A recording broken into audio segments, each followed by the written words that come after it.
Hello, welcome to part 3. Sorry for the delay, but I had to listen to the dramatized version because I was wondering if it improved my opinion of the book, and it did. So, hey, my opinion has changed in between recordings. So yeah, like I said, today we're going to be looking at book number 3 of the series, which is called Onyx Storm. Let's change the music. So yeah, Onyx Storm. It's not an awful book. It's not brilliant either. It gets better as the book goes on, like the other two books. I will admit that. But yeah, like I say, my opinion of it has got better. So yeah, we'll go into it. So yeah, we'll start off with. There we go.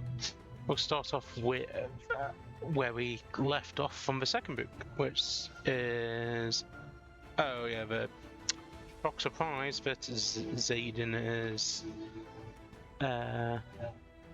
now Venom, which, to be fair, was disappointing because I wanted it to be Violet, but to be the one that becomes Venom. But you know, he's to own. I know there's probably mixed opinions about that. So yeah, we've got that, and then we have the repercussions of Violet getting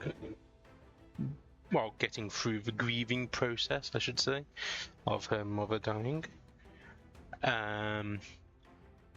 Yeah, and then basically the whole start of the book is just repercussion / recovery of the end of a battle at the end of the second book. Obviously, there's quite a bit of back and forth dialogues between characters. We get more bond. It's actually, I'd say the third one's actually best for the squad bonding, because in the third one, Rhiannon, Riddick, and all of them, Bodhi, and there's always one I can never remember the name of. Is it Garrick? Something like that. All of them end up like getting their own like moments in the book, and then like they all more bond as friends, and there's like funny hanging out moments and all that. So I enjoyed that bit. However, the probably I'd say about 1/3 of the book, which is most of it is just like exploring islands. I found it a bit boring personally, but I'll fix that. So we'll get to that. So yeah, Violet is trying to figure out with the others how else they can stop the venom. They realise there's other. Obviously, in the second one, you find out there's other stones we need to reactivate with the dragons, but they realise that they need 7 dragons, not 6. So yeah, because Undone is obviously a 7th species of dragon that they didn't know about. So obviously they start looking in the records of the... Is it a library or something? I can't remember. Yeah. The library of any information.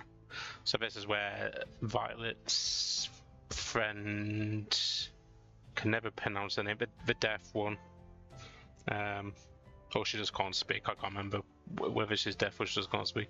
Anyway, yeah, basically she helps Violet get information.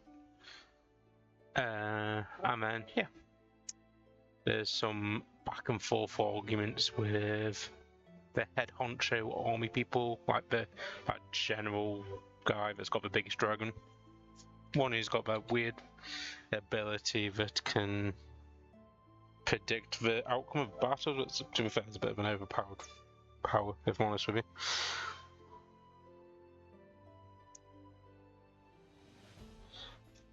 So yeah, he says that they can travel, but they can only go to certain places, and obviously, Violet being Violet, she just ignores that anyway, so, yeah.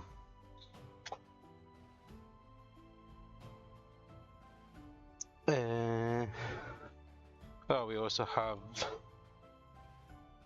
the whole situation of Zayden trying not to show off his venomousness to everybody apart from Violet.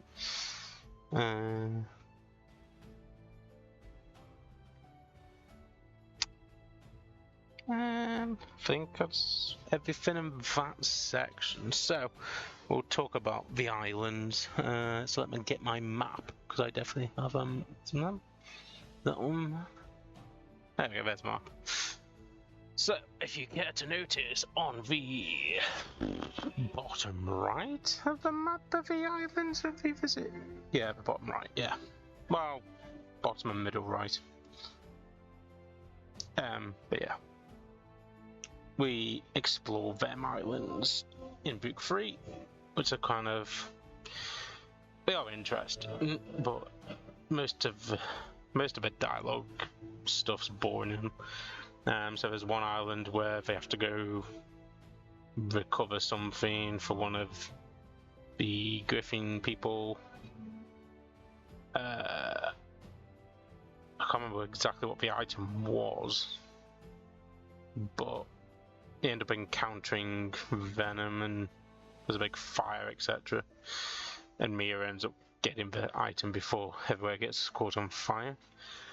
There's one island they go to where there's more silver-haired people, and we're a bit eager.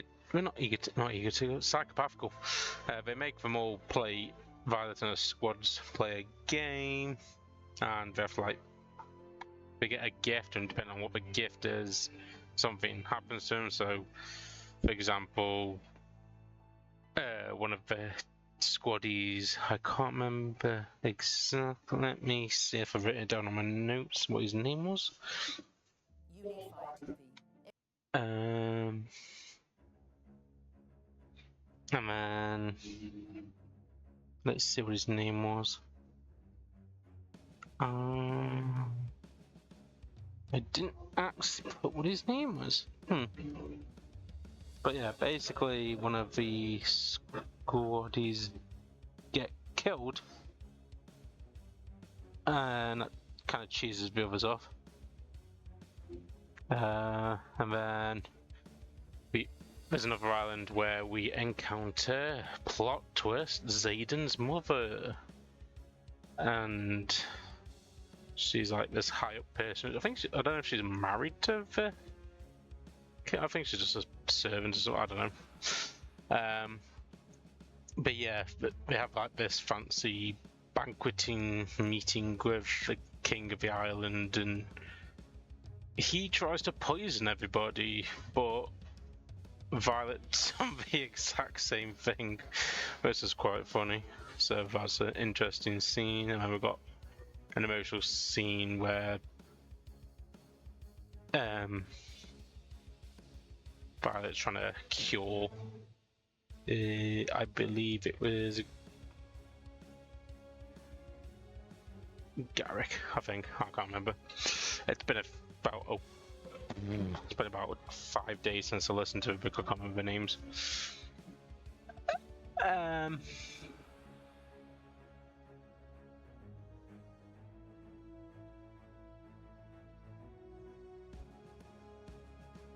And then we also finally go to another island. I can't remember any of the names of his islands to them. And yeah, we encounter the dragons that we've been looking for this entire time. And Andana and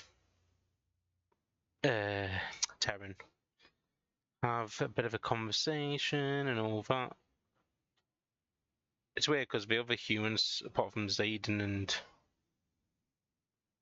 Violet, can't hear the other dragons, but he can.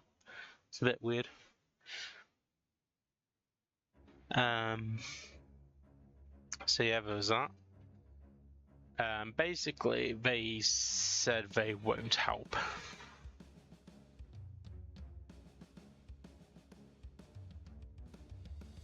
At first. So yeah. They have to fly back, and then there's more politics and Zayden and Violet stuff. Yeah, and then there's obviously the last third of the book, which is a battle like the other two books. Basically, Zayden's father's mansion, gets attacked by. Then it's not just that. Actually, there's a whole area like they have to protect the temple and everything. It's like it's a big cluster. Fuck, and yeah, it's actually the worst battle of the three battles, to be fair, because nobody dies. I don't like that. I don't like how nobody dies. There's a scene where Mira was about to die, but she doesn't. But she ends up getting healed to like a survivable state. So that was kind of annoying. Like, I didn't want her to die. I want one of the other characters to die, like one of the other squaddies that's not Riddick or Rhiannon. Let Cat die. Nobody likes Cat. But yeah, there's that. So yeah, Violet's fighting the Venom lady, and she gets overpowered. She's actually looks like she's gonna lose, to be fair. And then we have like a weird, if you want to classify as a plot twist or whatever, time jump, etc. But yeah, Violet like gets covered in shadows and stuff, and Zayden helps her. I don't think they actually officially defeat the Venom. I think they just make them retreat. And then, yeah, Violet passes out from either tiredness or exhaustion or whatever. But then, when she wakes up, everything's a bit weird, and she can't remember what's gone on or what Zayden is. But everyone's telling her, like Brennan and her brother's telling her that she is now the oh, sorry, that's a bit too loud. Yeah. Brennan's telling her that she is now married to Zayden, and she's like the Duchess and rightful ruler of the dukedom, duchy, whatever you want to classify as. And she doesn't know what the hell's going on or why, so she turns to Rhiannon because she knows Rhiannon has the ability to wipe people's minds, and she's like, what have you done?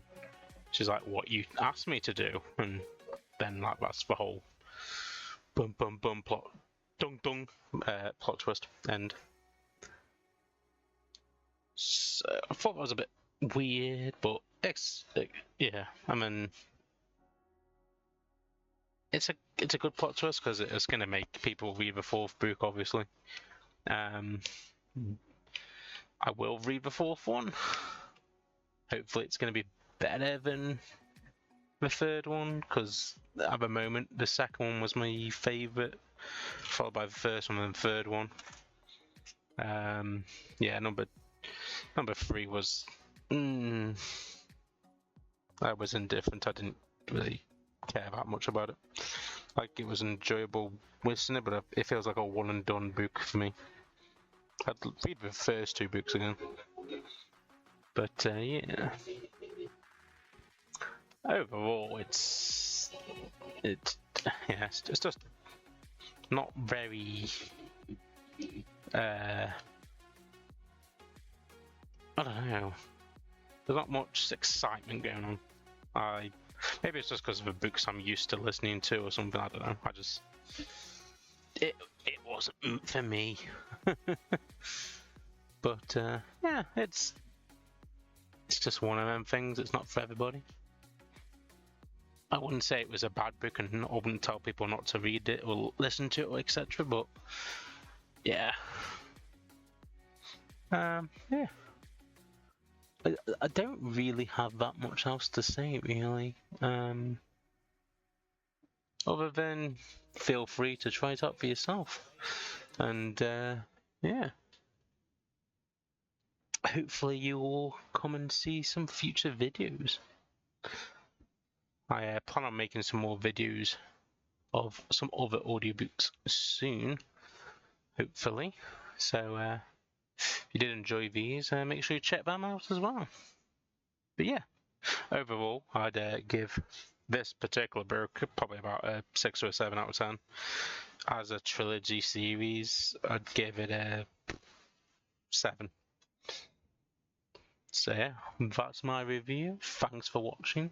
Hopefully you've watched all 3. If you haven't, check the others out. If you have, thanks for watching all 3. I much appreciate it. Don't forget to leave a like and a subscription and all that jazz. Farewell.